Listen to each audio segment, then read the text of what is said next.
My name is Dr. Kat Cochran. My pronouns are she, her, and hers. I am a postdoctoral fellow at the Counseling Center at UWM, and I am here with Dr. Amanda Harris, and I will let her introduce herself. Hi, everyone. My name is Dr. Amanda Harris. My pronouns are she, her, hers as well. We are here today to talk a little bit about coping with COVID.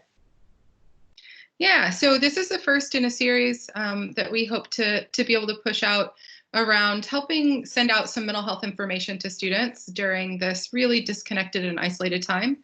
So our first presentation is around just coping with COVID, hoping to normalize some of the experiences that people have and talk about some different ways that we can encourage you to cope with everything on your plates right now. So, Amanda, anything else you think we should share before we get started?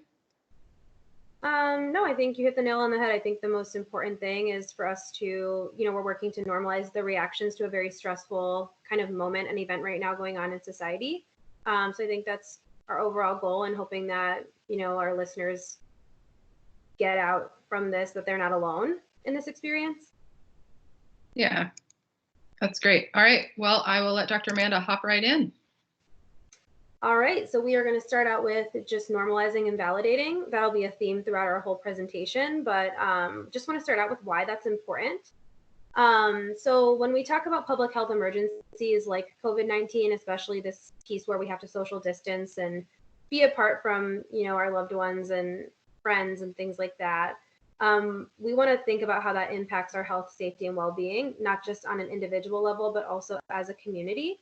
So when we talk about the individual impact, some things that we're talking about are feelings of insecurity, confusion, emotional isolation, and things like stigma. And when we talk about it from a community standpoint, we're talking about economic loss, work and school closures, inadequate resources for our medical personnel, things like that. And all of that together can lead to baseline levels of anxiety and depression. It can exacerbate existing mental health concerns that individuals are already struggling with. And it can also introduce additional struggles with daily functioning, which we'll talk a little bit about as we go through the PowerPoint and our presentation. But with all of that being said, it's really important to know that your feelings and reactions to this event are normal and justifiable. And when we say that, we mean the response that you're having to COVID-19 at this time is normal, it is rational, and it's valid. And so you're allowed to feel this way in response to a public health crisis, especially with what we're going through right now. One thing that we did want to acknowledge is that everyone reacts differently to large events like COVID-19 and other public health emergencies. And it's important to recognize the common responses that can happen in relation to stressful events, and that you're not alone in feeling that way. Dr. Kat, anything to add to kind of normalizing and validating and why that's important? Yeah, no, I think I just appreciate you saying those things, because I think, you touched on it at the beginning of what you said, but this is such an isolating time. Even the fact that you and I typically have offices right next door to each other, and we're sitting miles away from one another right now trying to connect. And so with that isolation, it can be so hard to really connect with this being a common experience, or kind of see these other perspectives. So just the pieces that you said about that, like shared experience, and also those different levels of impact, I think really just really hit for me as important, and things I think it's easy to lose sight of. Definitely. Yeah. Nice. All right. So just want to touch on some common reactions and experiences to COVID-19 specifically, but also recognizing that these are pretty common reactions to large public health emergencies in general. I'm not going to go through all of them, just kind of hit on the bigger ones that have been coming up in my own experience, or just what I've heard from people that I've been working with. So really want to highlight anxiety, worry, and fear. As I mentioned in the last slide, there's a lot of baseline anxiety, but also exacerbated anxiety if there's people out there struggling with kind of already an anxiety disorder, or just very, high stress or worry levels because of their job or because of mental health concerns. So anxiety is a big one. Dr. Kat, have you noticed that as well? Overwhelmingly, and I'll say in folks that I'm talking to, both in my clinical work, personal life, and also in myself, I think a piece especially thinking about that kind of economic impact and the amount of unknowns that we have. I think that the anxiety and the worry and fear are really present right now. Yeah, I appreciate you saying that. I think, especially that really kind of ingrained worry about, what's next, and there's been no real next steps right now. I think especially in Wisconsin, since that's where we are. But yeah, no real next steps, a lot of uncertainty, kind of fueling that anxiety. Yep. And something I've heard really normalized, Dr. Amanda, is this, there's no right way to do a pandemic. I think another piece of this shared experience is that it's new for all of us, and that can really impact our kind of search internally to try to determine what should I be doing, those shoulds that we can put on ourselves, but then also balance that with the anxiety of we don't really know, because we don't really know what this looks like in the future. Right. Yeah, I think that's great to point out, and so very true. I think another one of these common responses that really stuck out to me and jumped out was kind of anger, frustration, and grief. Been talking to a lot of people that have had to change events. I know in our own campus community, graduation has been postponed. People who have siblings who won't be able to go to their proms or their own graduations from high school, things like that. So just, I feel a lot of people have been experiencing some anger and frustration and feeling afraid to express that. But I think the biggest thing is it's so important to be able to hold both. It's okay to feel angry and frustrated and be grieving the loss of events and things like that. And also, in the same token, holding that we can still be safe and we can still social distance and still take care of ourselves and our communities. So I think that's a big theme that I noticed, kind of people being afraid to express that anger and frustration and loss, while also being able to hold that, okay, I'm still going to follow the guidelines, even though I'm angry and frustrated. Yeah. I think that's really present right now. Mm-hmm. Yeah, and I think one of the, we talked a little bit about uncertainty. I think specifically for our college population, that's another thing that sticks out to me is kind of the job search and what's next is what I've been hearing from a lot of folks. And even, from my own perspective, I think that's something that I really struggle with is kind of what's next and what's going to happen with the economy and, where are we going from here, just from May, what happens next, into the summer months and fall months. Sure. Yeah, but lastly on this list that I've been hearing a lot and that I think is a very common reaction is just kind of concerns about balancing life demands. I think, work and school are already stressful enough in kind of our, quote unquote normal society, with people moving to virtual learning and working from home, just a lot of those concerns about how to have boundaries around, being under the same roof, doing all of your jobs under the same roof. So I think that's something that was really important to point out as well. Feels very kind of common across many folks I've been talking to.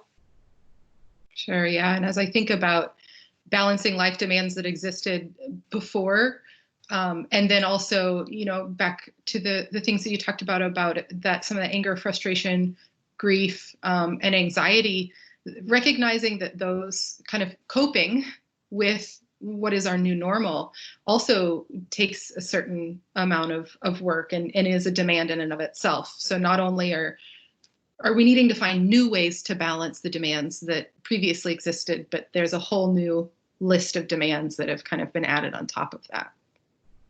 Yeah, for sure. And I think that's a good, segue into our next slide of you mentioning some ways that we can try to balance and can have boundaries and just try to manage this anxiety.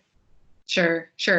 Yeah. So I think as we were talking about the points that you were gonna cover, I think I was trying to think about how do we kind of get at some of those emotions? How do we get in touch with ourselves so that we can identify, what is it that I'm feeling? How can I hold a supportive and loving space for that feeling, even if that feeling is uncomfortable? And how can I address kind of some of that loneliness and isolation? And so one thing that I thought is the ways that our schedules have been really, really impacted and our lives have been really impacted is the ways that we connect with other people has completely shifted. And so one of the things that can lead to is that if we're not able to do the things that we used to do to connect to someone, if we're not able to go visit our grandmother, or we're not able to get together with our friends over at someone's house, sometimes we can just tend to not connect in those ways, or to kind of just pull back to maybe we used to text or Snapchat each other, and that's the only way we're connecting with people. And one of the things that I really like to highlight is that is then a loss in your self-care routine and in your kind of system of support. Unless you're trying to find additional ways to replace that, then you just don't have that. And so one thing that I really encourage folks is offer support to other people. Reach out and connect. Those folks that you used to get together with in person, find other ways to connect that maybe allow you to support one another a little more meaningfully than just through, quick texts or through Snapchats. And within that, as you're looking at how do I offer support to other people, also recognize that loving and validating support is so important to offer to yourself. So how do you offer support to other people? Maybe it's by saying like, this is really hard. I hear that you're going through a lot. That makes a lot of sense to me. Can you say that to yourself instead of what we often do, which is to say to ourselves, I should be studying more. I should have this project done already.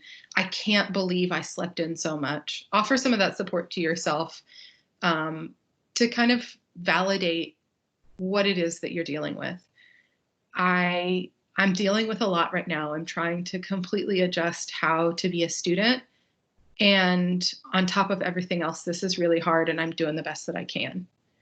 Or, I didn't plan to sleep in this late today, but I'm really glad that I was able to allow myself the rest that my body needed. Dr. Amanda, thoughts on kind of those 2 points?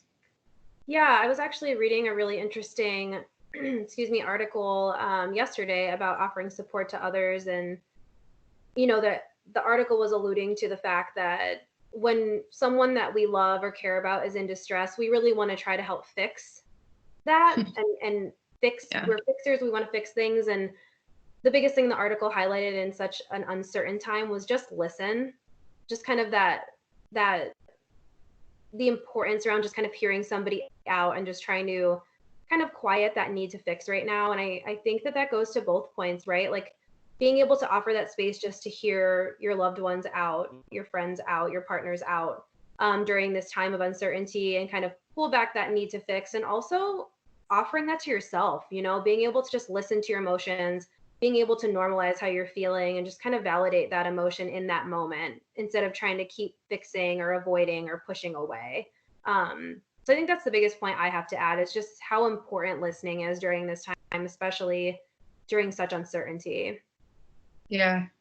Thank you for sharing that. I think that listening makes a lot of sense. And I like how you said, also just like listening to yourself and not feeling a need to fix. And so again, I'm going back to that like anxiety and that fear, and recognizing that while it might be uncomfortable for me to feel those, that maybe that's actually just an in-tune response to what's happening. Mm-hmm. And that I don't need to try to fix that or push that anxiety away so much as try to kind of sit with it and listen to it. Right. Yeah. And so kind of along those lines, the next point is just around doing emotional check-ins. I think especially during times, so we're recording this, I think one of the last days of classes of the spring semester.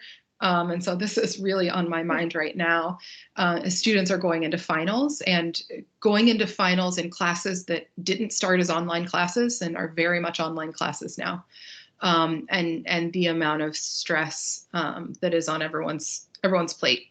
And thinking about how in times like that, it can be really easy to kind of get into go mode or do mode and less in be mode. And so one thing that I really encourage of folks is find out how you can do regular emotional check-ins and recognize that this can look different for different people.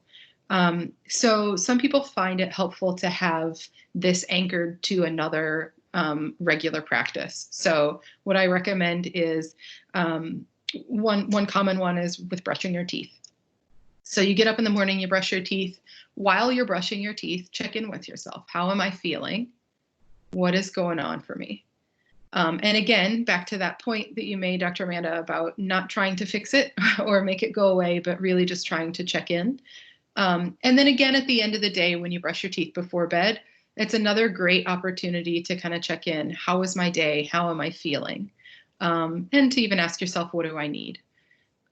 And some people find that instead of doing that at a certain time, that if they just make a point to maybe identify what are certain things that I know about myself, and maybe at that point in time, that's a reminder to me that I need to check in. So I will share a little something about myself, which is that I tend to use sarcasm a lot in my life. And what I know about myself is my sarcasm is usually friendly. And when my sarcasm starts to get a little more bite to it, that's a pretty good indication that I need to check in with myself emotionally and figure out what's going on.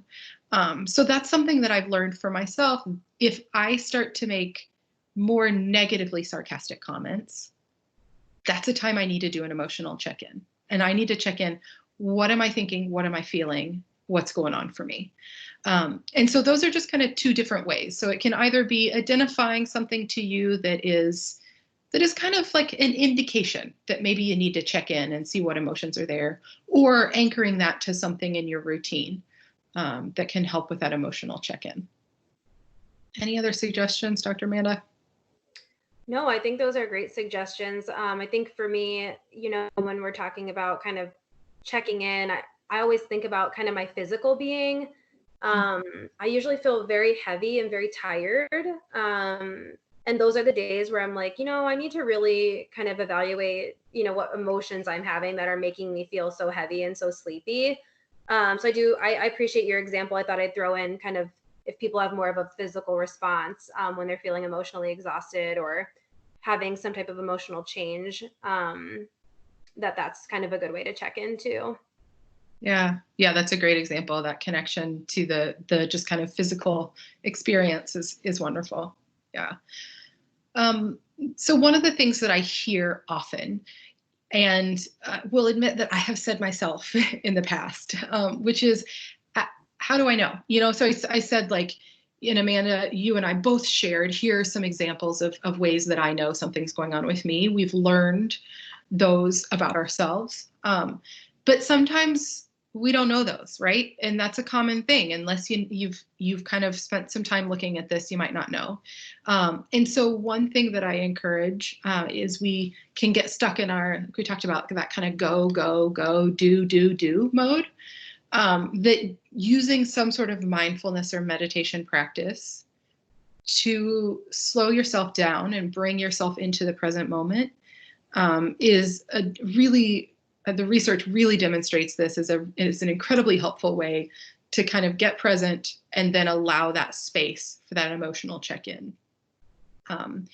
So there are a lot of different resources out there, and I would encourage you all to look up some of those. What are different mindfulness or meditation exercises or apps that might be out there? But I thought that I might share, Dr. Amanda, if you're willing to do this with me. I'll put you on the spot a little bit. Yeah. I'd like to share one of my favorites, and if maybe I could invite you and invite our listeners here to kind of do this with me. So sorry if there's noise on my end as I adjust my chair. So I'm going to ask you to just kind of find a space that's comfortable. So I'm going to pull my chair up a little bit.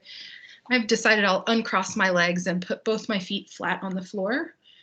And then I'm just going to rest my palms on my lap. But I would encourage you to find a space that feels comfortable for you, to just be aware of your body, and find a space where you can sit comfortably in your body.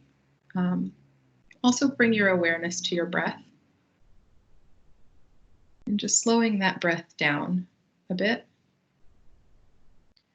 If you feel comfortable and if you're in an environment where it's safe to do so, I'd encourage you to close your eyes as I lead us through this meditation. And if it's not safe or you don't feel comfortable closing your eyes, just fix your gaze on a spot. And then I want you to imagine with me, if you will, that you are sitting next to a stream. As you sit next to this stream, I want you to pay attention to which direction the water is flowing, whether there are rocks in your stream. Is the water clear? Can you see through it? As you look around your stream, maybe there's a field, maybe there are trees. What do you see as you look around you? Can you see the stream go off into the distance, or maybe does it take a sharp turn into the woods? What is that space?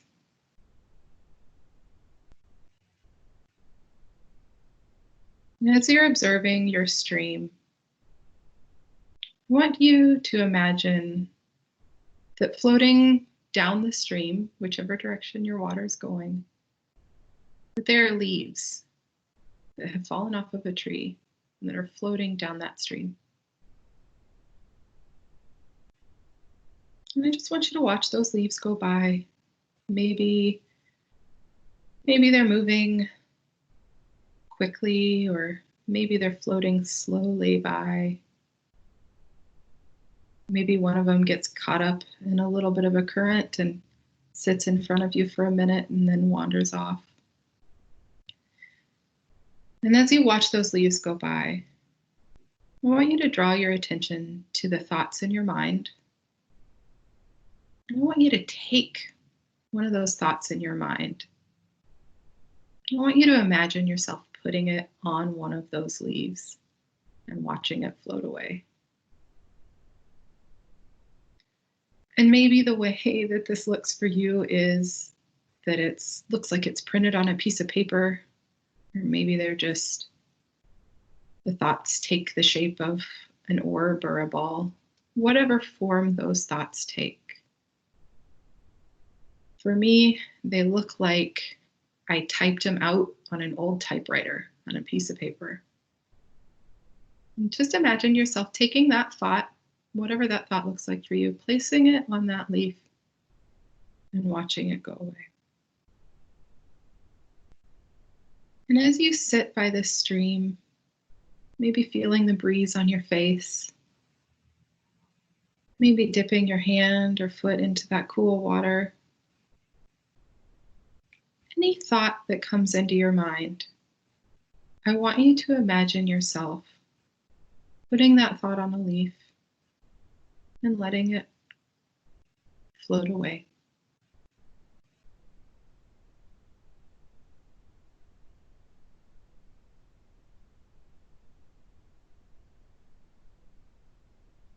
It's not uncommon when practicing mindfulness exercises like this that sometimes feelings can come up as well. So those may be emotions, or they may be physical sensations. That's okay. That's a very common experience. What I want to ask you to do is to take that feeling, whether it's an emotion or a physical sensation, put it into words, put it on that leaf, and watch that feeling float away.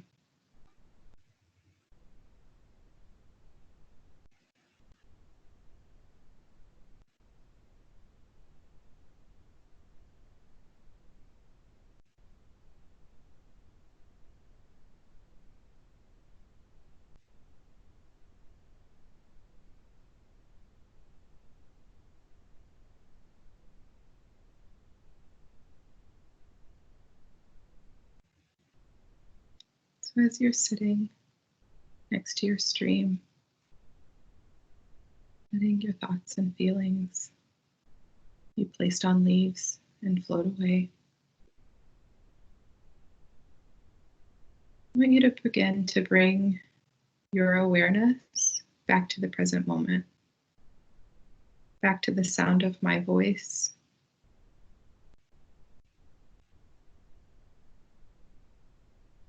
back to the chair that's under you, the floor beneath your feet, back to your physical space. When you're ready, I want to invite you to take some deep breaths. Begin to open your eyes. Maybe move your hands or your feet. Stretch your neck. And bring yourself back to this physical space.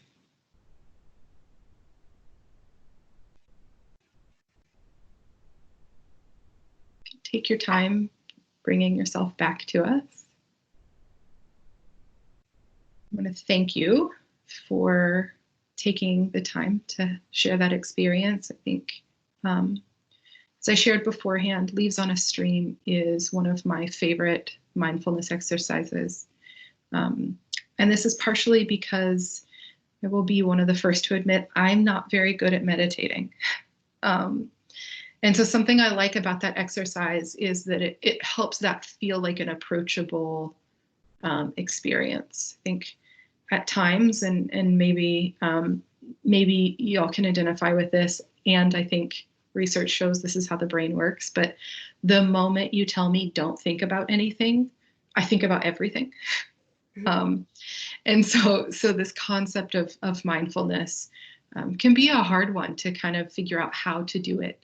And so what I like about Leaves on a Stream is that it gives me, it can step me through how do I do that. And so I'd encourage you as we move into the rest of our presentation, I want to take a second and ask you to think about if you took the time to do the mindfulness exercise with us, and maybe Dr. Amanda, I'll pitch on the spot if you don't mind. But I want you to check in with your body and with your mind, and just take notice of any changes, any ways that you might feel different than you felt before that exercise. Dr. Amanda, would you be willing to share? I'm also willing to share. Yeah, sure. I think for me, my back feels less tense. Just the middle of my back has had so much tension in it. I'd say all week, not just all day. And I truly do believe that Leaves on a Stream is also one of my favorites. And I think mindfulness and meditation can be a struggle when you first start doing it. But I do think, us talking about checking in, just the changes that can happen in such a short period of time by just being present and aware, is a great way to kind of end the exercise and see what the benefits are of the mindfulness and meditation. So yeah, for me, I think just that tension in the middle of my back feels much more loose, and my neck feels more, mobile. So yeah, I think that's what I notice the most after doing that. Yeah, thank you. Thanks for sharing. I think similarly, where I realized I was holding tension was in my chest. And as I started to take some deep breaths and really just kind of sit in that space, I felt that tension go. And I realized before that, I didn't even realize I was holding it. Right. Yep. And I find for myself, even when I lead that exercise, as I was just now, that even leading that helps me kind of as a mindfulness exercise and bring myself into the present moment. Yeah.